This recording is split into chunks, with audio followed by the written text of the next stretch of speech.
Starship mega റോക്കറ്റിന്റെ 7ാം വിക്ഷേപണ പരീക്ഷണം ബഹിരാകാശത്ത് വെച്ചുള്ള പൊട്ടിത്തെറിയിൽ അവസാനിച്ചിരുന്നു. ഇതോടെ 8ാം പരീക്ഷണം വിജയിപ്പിക്കാനുള്ള ശ്രമത്തിലാണ് സ്പേസ് എക്സ്. ഗ്രഹാന്തര യാത്രകൾ ലക്ഷ്യമിട്ട് എലോൺ മസ്കിന്റെ സ്പേസ് എക്സ് രൂപകൽപ്പന ചെയ്ത വലിയ ഭാരമേറിയ റോക്കറ്റാണ് സ്റ്റാർഷിപ്പ്. 121 മീറ്ററാണ് ആകെ ഉയരം.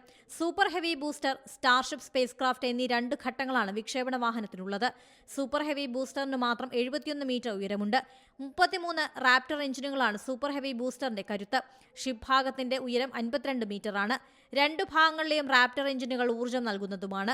ദ്രവരൂപത്തിലുള്ള മീഥേനും ദ്രാവക രൂപത്തിലുള്ള ഓക്സിജനും കത്തിച്ച് ഭ്രമണപഥത്തിനപ്പുറത്തുള്ള ദൗത്യങ്ങൾക്ക് ഊർജ്ജം നൽകും. സൂപ്പർ ഹെവി ബൂസ്റ്ററിന് വലിയ പേലോഡുകൾ ഉയർത്താൻ സാധിക്കും. ചന്ദ്രനിലോ ചൊവ്വയിലോ താവളങ്ങൾ നിർമ്മിക്കാൻ സ്റ്റാർഷിപ്പ് അനുയോജ്യമെന്നാണ് സ്പേസ് എക്സിന്റെ അവകാശവാദം.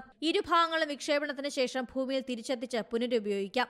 വിക്ഷേപണത്തിന് ശേഷം സൂപ്പർ ഹെവി ബൂസ്റ്ററും ഷിപ്പ് ഭാഗവും യന്ത്രക്കൈയിൽ സുരക്ഷിതമായി പിടികൂടിയാണ് പുനരുപയോഗിക്കുന്നത്. സൂപ്പർ ഹെവി ബൂസ്റ്റർ യന്ത്രക്കൈയിൽ തിരികെ സുരക്ഷിതമായി വായുവിൽ വെച്ച് പിടികൂടാൻ സ്പേസ് എക്സിന് സാധിച്ചിട്ടുണ്ട്. ജനുവരി 17 നടന്ന 7ാമത്തെ പരീക്ഷണ പറക്കലിലാണ് സ്റ്റാർഷിപ്പ് ബഹിരാകാശ വിക്ഷേപണ വാഹനത്തിന്റെ മുകൾ ഭാഗം വായുവിൽ പൊട്ടിത്തെറിച്ചത്. പേടകത്തിന് ഭൂമിയിലെ കൺട്രോൾ റൂമുമായുള്ള ബന്ധം നഷ്ടമായതിനെ തുടർന്നായിരുന്നു ദുരന്തം. കുതിച്ചുയർന്ന് 8 മിനിറ്റുകൾക്ക് ശേഷമായിരുന്നു തീപിടുത്തം. News desk Zee Malayalam news.